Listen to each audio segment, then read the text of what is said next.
And over here we have the fun where the path splits. I will take you up the split first. Because, aside from there being, of course, more and more lovely plants, and another gorgeous view of the waterfall that we can't get up to, there is, at the very top of this nice route,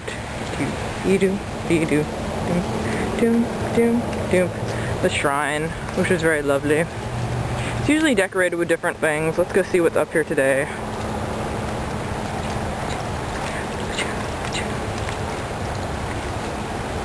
I see the Christmas things have changed. This looks like Children's Day, I believe.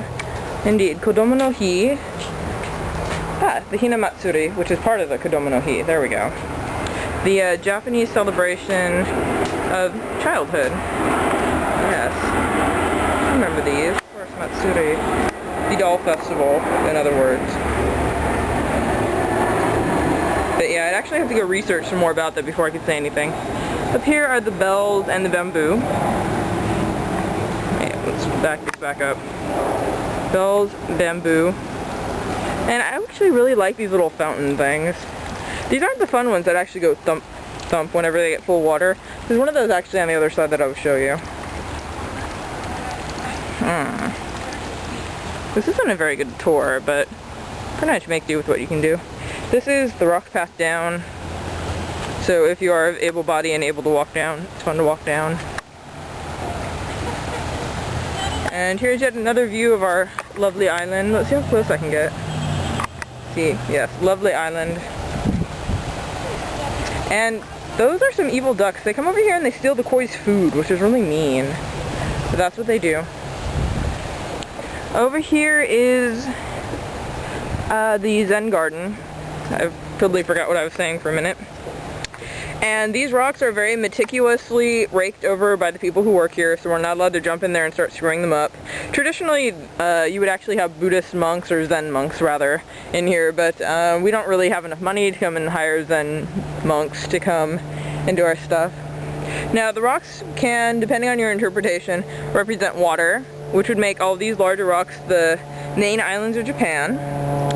Or, if you look at it another way, you could look at them as being clouds, and all of these are the mountaintops.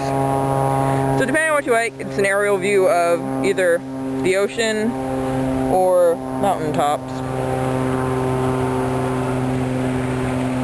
Yeah, I know, I really need to work on my tour giving skills. But this is more about, you know, seeing the beauty of the Japanese garden than about me talking about crap. Right? Over here is a path that I'm told leads off to, I believe, another section, but it's recently been roped off, unfortunately. It used to be open, but I can't tell you where it leads because I've never been up there. And I will hopefully wind this up in the next 3 or 4 minutes, because otherwise I'm going to run out of film, and that would really, really suck. But anyway, we're coming up on the third waterfall, which is right here. Pretty obvious waterfall. Some very gorgeous flowers here in the springtime. And also right here is the third bridge, which is the Spirit Bridge. It's done in a zigzag pattern because of the belief that the Japanese have that spirits can only walk in a straight line, which would mean that if a spirit were walking on this bridge, they go thump, thump, thump, thump, thump, fall into the koi pond, splash, and get eaten by the horrible koi. No, I'm joking. The koi don't actually eat people. But anyway, that is why this is the Spirit Bridge, and that's the third waterfall. Everything in here tends to go in threes. 3 waterfalls, 3 bridges, and lots of stuff. Over here is just a nice place to sit if you enjoy sitting next to waterfalls, which I do. I'm very much the type of person who enjoys water. Other people prefer more of the solitude and the silence of the Zen garden. I like to go splash in the water with the koi. To each their own. Over here is the third place. A lot of times when they have a group here for a tour, they'll set up tea here, which is really nice, especially when it's cold. Right now it's not too cold, but... over here is, or rather was, one of the willow trees. It looks like this one's been pruned too. That, or it's just really dead.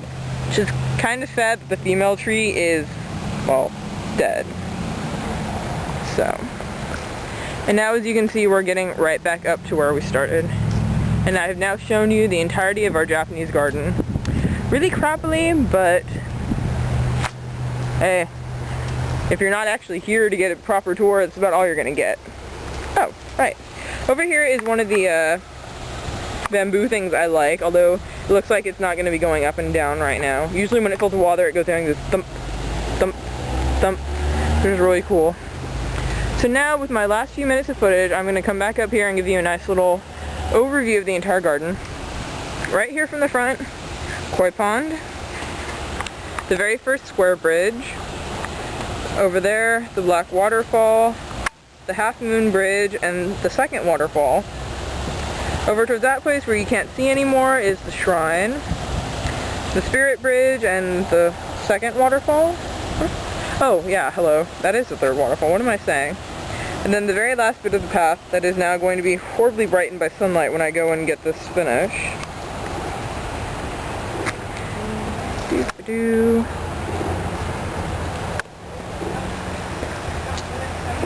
Now, if you have any questions, or if you would like to have a better tour, you need to come over here to CSULB, go over to the kiosk, and actually have them give you someone who knows what they're doing, unlike me. The end.